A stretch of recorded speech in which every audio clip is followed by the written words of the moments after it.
साथियों नमस्कार। आज हम बच्चों को एक मोटिवेशनल स्टोरी की हमें हमेशा अच्छे कर्म ही क्यों करना चाहिए, जबकि हम सभी के मन में कभी ना कभी एक प्रश्न उठता है कि अच्छे और सच्चे लोगों के साथ ही बुरा क्यों होता है।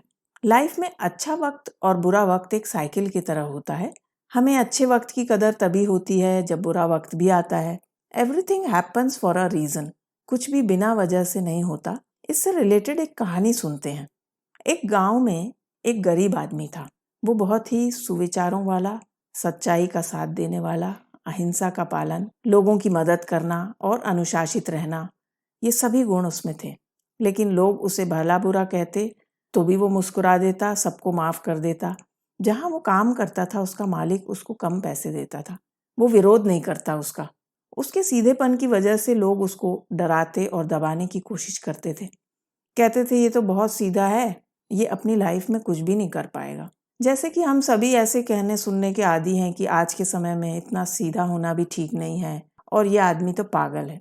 उसके साथी रिश्तेदार अपना कोई ना कोई दुख सुख सुनाकर उसके पास जो थोड़े बहुत पैसे होते थे वो भी उससे ले लेते और वो दे देता। वो अपने आसपास देखता कि उसके सभी दोस्त साथी गलत कामों से पैसा कमा के धनवान हो रहे थे। उनके पास खुशियां हैं, पैसा है, समाज उन्हें सम्मान भी बहुत देता है।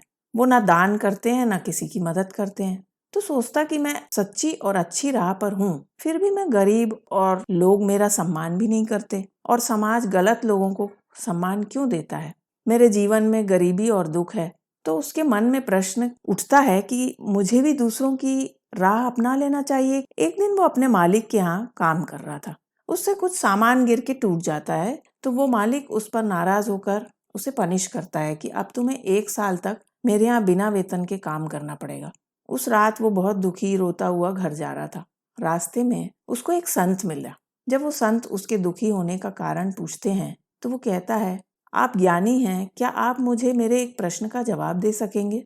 संत ने कहा, पूछो।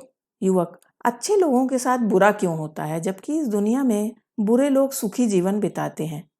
तो क्या सभी को बुरा ही नहीं हो जाना चाहिए? ऐसा प्रश्न मेरे मन में भी उठता है। संत, ऐसा नहीं है। जिसके बुरे कर्म हैं और जिसके अच्छे कर्म हैं उसका प्रतिफल जरूर ही सबको मिलता है। युवक, क्या सच में ऐसा है? क्योंकि इस दुनिया में मुझे तो उल्टा ही नजर आता है। संत, नहीं, बिल्कुल ऐसा ही है और भविष्य में तुम ये जान भी लोगे। ऐसा कह के वो वहां से चले जाते हैं। इस दुख के समय में संत के ऐसे वक्तव्य सुनकर उस युवक को थोड़ी तसल्ली होती है कि मेरी अच्छाई का फल भी मुझे कभी ना कभी जरूर मिलेगा। एक दिन वो युवक अपने काम पर जंगल के रास्ते जा रहा था तो वहां पे राजा के सेवक अचानक आकर उसके सिर पर कपड़ा लपेट के उसे पकड़ कर ले जाने लगते हैं। वो पूछता है कि मुझे कहाँ ले जा रहे हो, मेरा क्या कसूर है। सैनिक कहते हैं, राजा ने तुम्हें मृत्यु दंड दिया है और तुम्हें ऊंचे पहाड़ पर ले जाकर हमें नीचे फेंकना है, इसलिए तुम्हें पहाड़ की तरफ ले जा रहे हैं। युवक, लेकिन मेरी गलती क्या है जिसके लिए मुझे ये सजा दी जा रही है? मैंने तो कुछ भी नहीं किया। सैनिक हंसते हुए, हाँ, हमें पता है कि तुमने कुछ नहीं किया, लेकिन तुम बार बार पूछ रहे हो तो तुम्हारी अंतिम इच्छा के रूप में मैं तुमको ये बता रहा हूँ कि राजा ने आज सुबह एक चोर को मृत्यु दंड दिया था। हम उसको पहाड़ से फेंकने ले जा रहे थे, लेकिन उस चोर ने हमसे कहा कि अगर हम उसे छोड़ देंगे तो वो हम सभी को 1,000 सोने के सिक्के देगा। तो हमने उसे छोड़ दिया, लेकिन हमें तो राजा के पास ये समाचार पहुंचाना है कि चोर को मृत्यु दंड दे दिया गया है, तो हमने तुम्हें पकड़ लिया है। युवक रोता गिड़गिड़ाता उनसे छोड़ने की मांग करता रहा, लेकिन वो उसकी एक नहीं सुनते हैं और पहाड़ की ओर घसीट के ले जाने लगते हैं।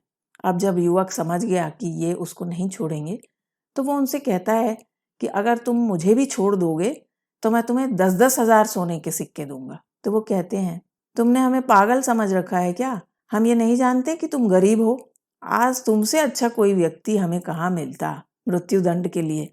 युवक, अरे मेरे पास भी धन है, मैं अभी दिखा सकता हूँ, और अगर नहीं दिखाया तो आप लोगों के पास तो इतने शस्त्र हैं ही, आप मुझे उसी समय मार देना। ये सुन के वो लोग विचार करते हैं और कहते हैं, चलो दिखाओ कहाँ है धन। वो युवक उन सैनिकों को एक गुफा में ले गया। वो गुफा ऐसी थी जिसमें एक बार आदमी अंदर जाए तो वो भटक जाए, भूल भुलैया सी थी। वहां से निकलना बहुत मुश्किल था, लेकिन वो तो उस गुफा से अच्छी तरह परिचित था। वो उनको धोखा देके वहां से बाहर निकल जाता है। और दौड़ता भागता उस जंगल से जाने लगता है तो उसको वहीं पर संत दिखाई दे दिए। वो उनके पास गया और बोला कि आपने कहा था कि जिसके कर्म अच्छे हैं उसे अच्छा फल जरूर मिलेगा, लेकिन आज तो मैंने देख लिया और जान भी लिया, जिनके कर्म बुरे हैं वही सुख से हैं और अच्छे कर्म वालों को दुख ही मिलता है। युवक ने अपने साथ घटी उस घटना को पूरा बताया और पूछा, आप बताओ कि मेरी ऐसी कौन सी गलती थी कि मुझे मौत की सजा मिल रही थी, और वो भी उस काम के लिए जो मैंने किया ही नहीं। वो संत इस व्यक्ति के बारे में जान चुके थे। उन्होंने कहा, कर्म तो तुम्हारे बुरे ही हैं, इसलिए तो तुम्हें यह सहना पड़ा। युवक, लेकिन मैंने तो कोई बुरा कर्म किया ही नहीं। संत, अपने हक और अधिकारों के लिए ना लड़ना भी एक बुरा कर्म ही है। जब तुम पर कोई अत्याचार करे, उसका विरोध न करना, किसी दूसरे के साथ अत्याचार होते हुए देखना या सही होते हुए भी चुपचाप रहना, हम असहाय हैं ये समझकर असत्य के सामने झुक जाना, ये सब बुरा कर्म ही तो है। बताओ मुझे, ये सब तुमने किया है कि नहीं? जी हाँ, ये तो मैंने किया है। तो फिर मुझे क्या करना चाहिए? अच्छा व्यक्ति कौन होता है? संत ने कहा, जो हमेशा सत्य के साथ अन्याय के खिलाफ खड़ा होता है, जो विनम्र है लेकिन कमजोर नहीं, जो अपने पर गर्व कर सकता है लेकिन अहंकार नहीं, जो बुराई को नहीं सहता, निडर रहता है। यही अच्छी व्यक्ति की परिभाषा है। युवक को अब लगता है कि गुरुजी सही कह रहे हैं, लेकिन मेरे जैसा गरीब असहाय किसके सामने खड़े हो सकता है? संत, अब भी तो तुमने सैनिकों के सामने अपनी सूझबूझ से खड़े होकर अपने जीवन की रक्षा की है।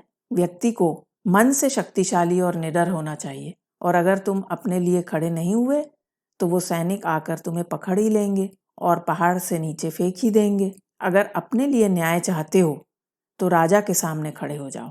युवक, नहीं नहीं, मेरी इतनी औकात कहाँ कि मैं राजा के सामने खड़े हो सकूं। वो अवश्य मुझे ही दंड देंगे। संत, मृत्यु दंड तो तुम्हें मिल ही चुका है। ऐसा कहकर वो वहां से चले गए। अब वो युवक उनकी कही हुई बातों को रात भर सोचता है कि क्या मैं डर डर के जीवन जीता रहूं। फिर वो निश्चय करता है कि वो एक अच्छा आदमी बनकर ही दिखाएगा। वो दूसरे दिन सुबह राजा के महल पहुंच जाता है और न्याय की गुहार लगाता है। राजा ने युवक से पूछा, तुम्हारे साथ कैसा अन्याय हुआ है? युवक, मेरे साथ जिन लोगों ने अन्याय किया है, अगर मैं यहाँ कहूंगा तो महाराज यहाँ उपस्थित सभी लोग मेरे जान के पीछे पड़ जाएंगे। राजा उनको आश्वासन देते हैं कि तुम्हें कोई कुछ नहीं कह पाएगा। युवक, राजा के आदेश से मुझ पर अन्याय हुआ है। कल सुबह आपने एक चोर को मृत्युदंड दिया था। आपके सैनिकों ने उसे पकड़कर उससे सोने के सिक्के लेकर छोड़ दिया और मुझे पकड़ लिया। मैं जैसे तैसे जान बचा के यहाँ आया हूँ महाराज। राजा यह नहीं देखता कि उसका आदेश किसी के लिए अन्याय बन रहा है। वो अपने महल से बाहर आम लोगों से मिलता ही नहीं, उनकी समस्याओं को सुनता ही नहीं।